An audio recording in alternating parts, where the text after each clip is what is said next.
Si vous voulez connaître les secrets de l'univers, pensez en termes de fréquences et de vibrations, disait Nikola Tesla. J'ai compris le sens de cette phrase il y a à peu près 20 ans, quand en 1989, j'ai découvert l'influence de la musique sur les végétaux et sur les animaux. J'ai eu la chance pour cela de grandir dans une exploitation agricole qui m'a permis de faire mes petites expériences. Et très tôt, je commence dès l'âge de 16 ans à faire des expériences sur les animaux en diffusant de la musique de variété. J'obtiens un peu de résultats satisfaisants. Plus tard, j'entreprends d'autres résultats qui me donneront finalement beaucoup de satisfaction, puisque j'utilise la musique de Beethoven et de Mozart à raison de 2 heures par jour sur des groupes de 12. Et très vite, j'obtiens des résultats étonnants. Les animaux sont plus zen, plus joueurs, ils recherchent beaucoup plus facilement le contact de l'homme. Quant aux animaux qui produisent du lait, il est de meilleure qualité, le lait est plus abondant. Pour les végétaux, ils sont plus denses, plus éclatants, plus florissants. Poussé par cette petite réussite, je continue à faire des recherches, j'emploie ensuite des musiques de méditation et d'ambiance. Et là encore, je tombe vraiment vers des résultats étonnants. Les animaux recherchent de façon systématique le contact de l'homme. Ils sont vraiment beaucoup plus doux dans leur comportement. En général, ils sont un poil beaucoup plus brillants. Enfin, il y a vraiment quelque chose qui change dans les musiques de méditation et d'ambiance. Simplement, il y a un moment donné, je me pose des questions. Je dis pourquoi cette musique fonctionne. Parce que je m'aperçois avec certaines musiques, ils sont agressifs, agités, voire avoir des comportements presque dangereux avec l'homme. Et là, je m'interroge vraiment beaucoup pourquoi cette musique, pourquoi d'autres. Et là, par le plus grand des hasards, en 1999, j'écoute une fois de plus un morceau de John Lennon et je découvre que le La est accordé à 432. Et là, je me dis, mais comment se fait-il? Nos musiques d'aujourd'hui sont accordées à 440. Et je cherche, j'essaie de trouver des correspondances et je m'aperçois qu'au fil des siècles, on a modifié beaucoup les fréquences musicales. Et en recherchant toujours, je m'aperçois que finalement en 440, je ne trouve rien qui me donne du résultat, en tous les cas, sur le plan connaissance entre le lien et l'homme en fréquence 440. Par contre, j'en trouve beaucoup en 432. J'en trouve énormément. Et je vais vous parler de la première que j'ai trouvée. Quand on accorde la musique à 432, la Sol est à 384 Hz. Quand on sait que la fréquence de l'oxygène est 384 Hz et qu'en agriculture on aère le sol pour lui donner de l'oxygène, pour qu'il respire, pour que ça pousse mieux, et qui s'appelle aussi le sol, c'est quand même pas banal. La deuxième fait que quand on accorde aussi à 432, le Do, lui, est à 256 Hz, qui correspond à la fréquence de résonance de l'assimilation chlorophyllienne. Donc là aussi, intéressant le lien. Si je continue dans un autre domaine, on s'aperçoit que la pyramide de Khéops est de 432 unités terrestres au niveau de la base, qui était l'unité de mesure à l'époque. Si on continue, on s'aperçoit que, par exemple, la pyramide de Teotihuacan est, elle, de 864 UTS, qui était aussi l'unité de mesure à l'époque, qui est donc la moitié de 432. Si on s'arrête au calendrier des Mayas, dans le cycle de Quantum, on a un cycle de 7200 jours, et si on extrait 72 de 7200 jours, on obtient un sixième de 432. Pardon. Dans le calendrier Veda, on a 432 000 ans. Dans la Bible, on retrouve plusieurs fois le chiffre 144, qui est aussi un harmonique durée quand on accorde à 432. Dans la pulsation minute d'un être humain, quand il est idéalement au repos, on ferait aussi de 72 pulsations minutes. Donc il y a beaucoup de correspondances qui sont mises en évidence. Et si on parle de l'eau dont nous sommes constitués d'eau à plus de 70%, ce qui n'est pas banal. On sait aujourd'hui, la science nous aide beaucoup là-dessus, que l'eau capte l'information. Et donc les premiers à mettre en évidence étaient le docteur Benveniste et le docteur Emoto, sont 2 chercheurs scientifiques renommés qui ont beaucoup travaillé sur l'eau, ont découvert que la fréquence 432 est qualifiée pour eux de naturelle. C'est-à-dire qu'ils ont calculé que les fréquences de résonance des atomes et des molécules dans la nature et vérifié que l'oscillation à 432 était une oscillation qui correspondait à la résonance de l'eau. Donc il est vraiment intéressant de découvrir ces recherches. Et ce qui est aussi passionnant, c'est que quand on écoute cette musique à 432, elle est légèrement plus douce, elle a un son plus relaxant. Il n'y a pas beaucoup de différence entre les deux, mais elle a un son plus douce et plus relaxant. Quand on l'écoute à 440, ça crispe légèrement le corps, et progressivement, d'ailleurs c'est sans doute pour ça aussi, on dit que certains biologistes avaient dit qu'il y avait un désaccord entre le macrocosme et le microcosme quand on accorde à 440. Alors moi, je me suis équipé d'appareils pour photographier l'énergie des gens, hein, en fonction des musiques qu'on écoute. Alors là, c'est ma fille qui est sur la partie sombre du côté droite.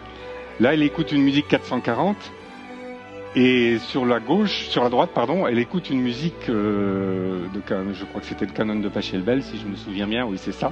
Et donc, vous voyez, son aura n'est pas du tout le même. Ça a vraiment un impact. La musique a vraiment un impact sur nous. Et elle a aussi beaucoup un impact sur les végétaux, parce que je fais aussi pousser des végétaux de toutes sortes. Et voilà ce que ça peut donner sur une carotte. Ça, c'est une carotte qui est poussée avec de la musique normale. Et ça, c'est une carotte qui a poussé avec de la musique anormale, on pourrait dire. Voilà, ça fait des carottes difformes. Bon, j'ai pris les extrêmes. Ce sont des extrêmes, hein. Bon, elle paraît peut-être un peu esselée, toute seule, mais elle est beaucoup plus grosse. Et ça n'a rien à voir avec l'autre, qui est en plus un peu malade. Alors parfois, ça donne des carottes très petites, qui sont pas très jolies, mais d'une façon générale, c'est diffusé à raison de 2 heures par jour, et voilà ce qu'on obtient. On obtient aussi sur les plantes, parce qu'on peut photographier l'énergie des plantes qu'elles dégagent. Il faut savoir que les plantes, ça dégage une énergie, et c'est quelque chose de vivant, hein. D'ailleurs, ceux qui ont la main verte, ils doivent le savoir.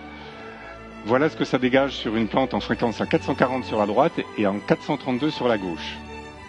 Donc cette énergie, en général, aujourd'hui, on la mesure avec différents appareils. Là, on la photographie et, comment dirais-je, si vous vous arrêtez un instant sur la musique en 432, vous verrez que vous vous sentirez beaucoup mieux. D'ailleurs, toutes les musiques qui ont été faites en 432 ont en général faites par des chanteurs qui ont été très populaires et apportent vraiment un bien-être constant et régulier. En général, c'est des morceaux qu'on a beaucoup écoutés. Je parlerai de ça juste parce que c'est quelque chose que je trouve important. Donc ça, c'est une expérience c'est un appareil qui photographie les énergies. Il faut savoir que quand vous êtes en colère, vous n'êtes pas bien, vous êtes triste, on a ce qu'on appelle une énergie lumineuse, ou plutôt photonique. On émane des photons en permanence au niveau du visage, particulièrement au niveau du visage, et en permanence. Et si vous êtes triste, que vous n'êtes pas bien, vous n'avez pas la pêche, vous allez avoir plutôt une couleur rouge, sombre. Et donc, vous êtes vibratoirement assez bas. Et par contre, si vous êtes bien, si vous êtes en forme, gai, tout s'est bien passé dans votre journée, vous allez plutôt avoir une couleur bleue. Et donc, ça, c'est ma fille qui est sur le premier cliché, qui venait de se prendre la tête avec son frère. Et dans le premier cliché sur la gauche, donc elle commence à marronner, elle n'est pas bien. Dans celui du centre, elle pleurait, elle avait envie de le taper, etc.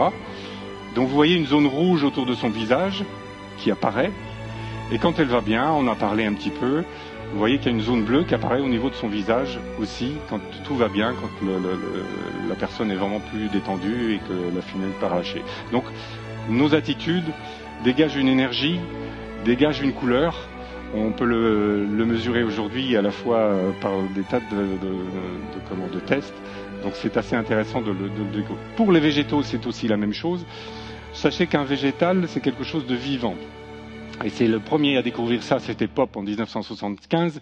Il avait découvert que un végétal, si vous l'agressez, il va automatiquement engrancher un système de rayonnement lumineux comme système d'autodéfense.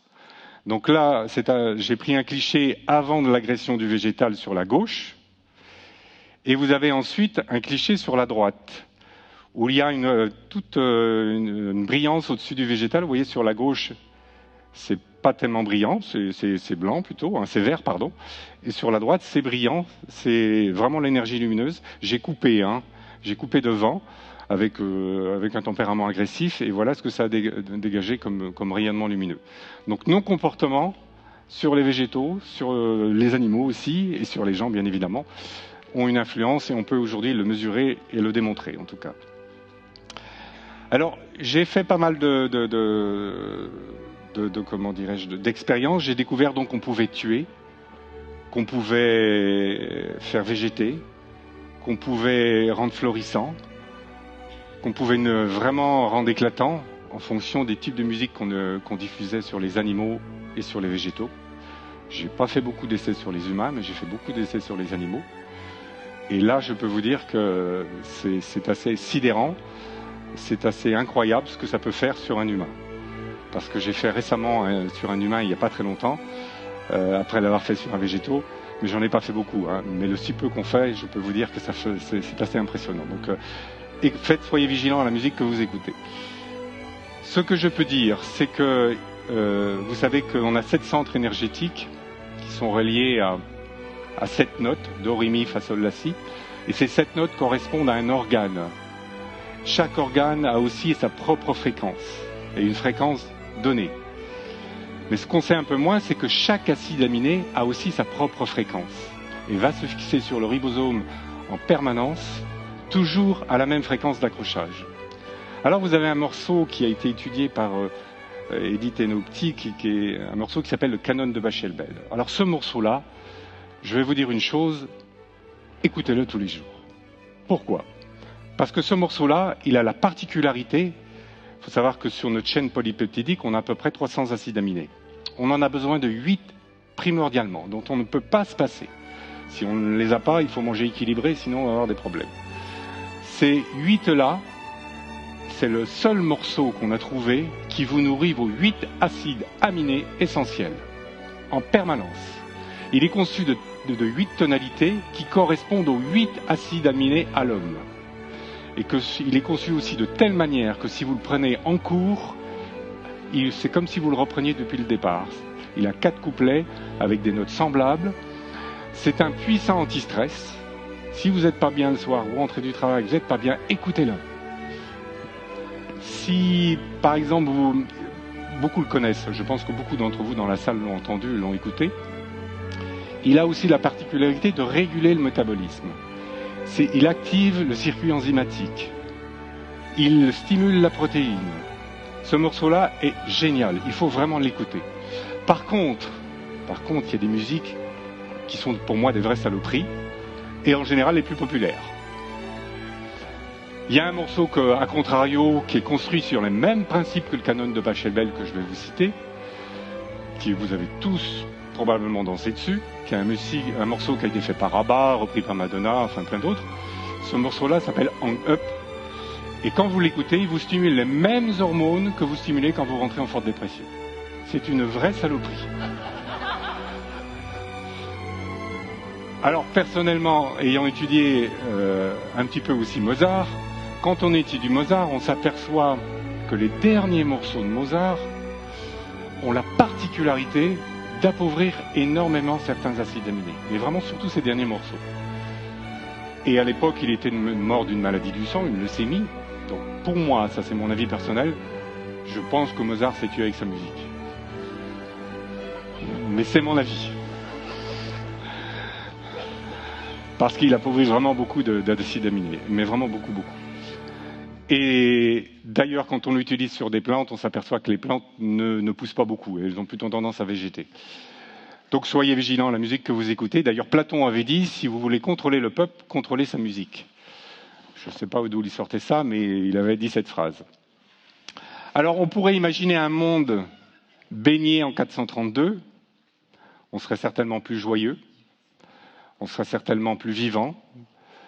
On aurait certainement plus d'intuition. Je suis convaincu qu'on aurait plus d'intuition. Et globalement, soyez vigilants donc aux musiques que vous écoutez et au comportement que vous avez, car un bon comportement amène à un taux vibratoire beaucoup plus élevé. Vous émettez beaucoup plus de bonnes ondes et automatiquement, vous faites du bien autour de vous. Et puis d'ailleurs, on dit en général de ces personnes, ils rayonnent. Et ça, c'est à la fois la musique que vous entendez, les conditions dans lesquelles vous les écoutez, et c'est aussi dans les conditions dans lesquelles vous êtes. Donc le son peut vous faire vraiment beaucoup de bien, vous épanouir, vous rendre joyeux, vous structurer, vous construire, mais il peut aussi, malheureusement, faire des choses négatives, comme je vous l'ai dit tout à l'heure. Je vous remercie.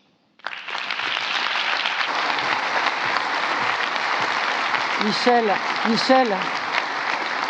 c'est pas prévu, mais j'ai demandé à Emmanuel Cuche, je sais pas s'il est là, s'il peut nous jouer quelques notes des canons de Pachelbel, parce que je pense que tout le monde ne connaît pas cette musique, donc on a envie de prendre des acides aminés. C'était pas prévu, mais je pense que ça fera plaisir. Emmanuel, juste quelques mesures, parce qu'il m'a dit ça va être très long. Mais c'est une bonne idée.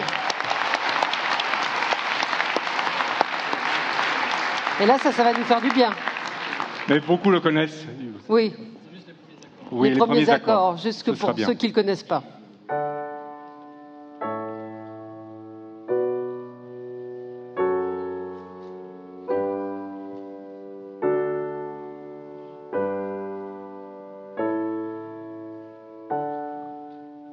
Voilà. Bon, la suite chez vous.